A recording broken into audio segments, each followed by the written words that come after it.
প্রিয় দর্শক, আমার সামনে যিনি দাঁড়িয়ে আছেন এবং এই খোলা চরের মাঝে যে খামারটি দেখছেন, এই খামারটি উনি দেখাশোনা করেন এবং ওনার কাছ থেকে আমি বিস্তারিত তথ্য জানবো।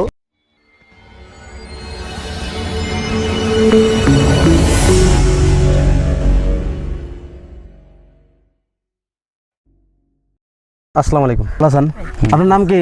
আমার নাম মুজিবুর রহমান। মুজিবুর রহমান। আচ্ছা, হাঁস পালন করার অভিজ্ঞতা কতদিন আপনার? এই বছর চারি আপনার অভিজ্ঞতা। এই হাঁসগুলো কার?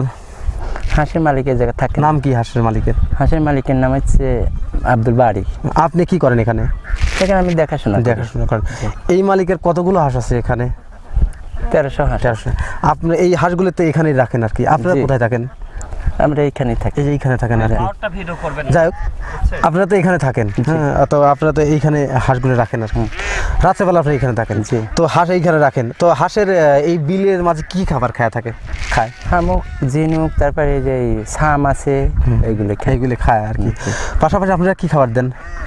পাশাপাশি গম দেই, ধান দেই। হাঁসের এখন বয়স কত?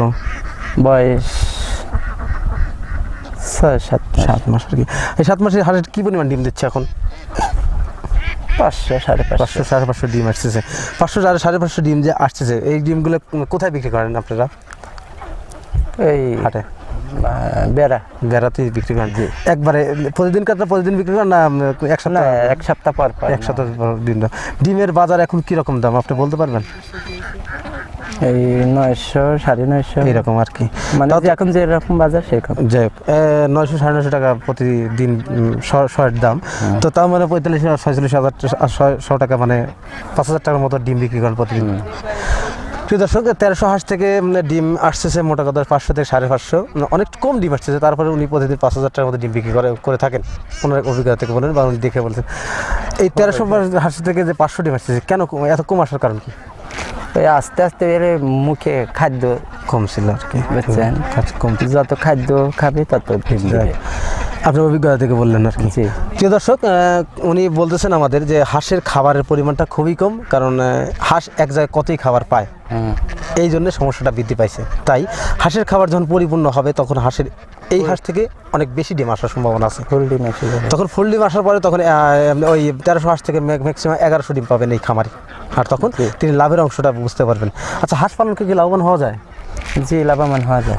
এই খামারে যিনি আপনাদের যার দায়িত্বে আপনারা আছেন, তিনি এই খামারের পূর্বে কি কাজের সাথে জড়িত ছিলেন?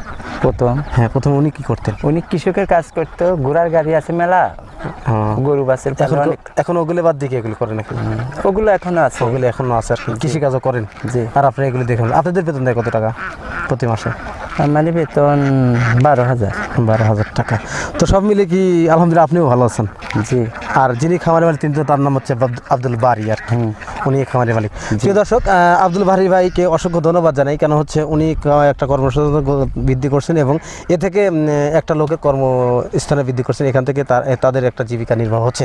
তাই অনেক অসংখ্য ধন্যবাদ এই আমার কৃষি কথা ইউটিউব চ্যানেল থেকে। তো প্রিয় দর্শক, অনেক কথাই বললাম।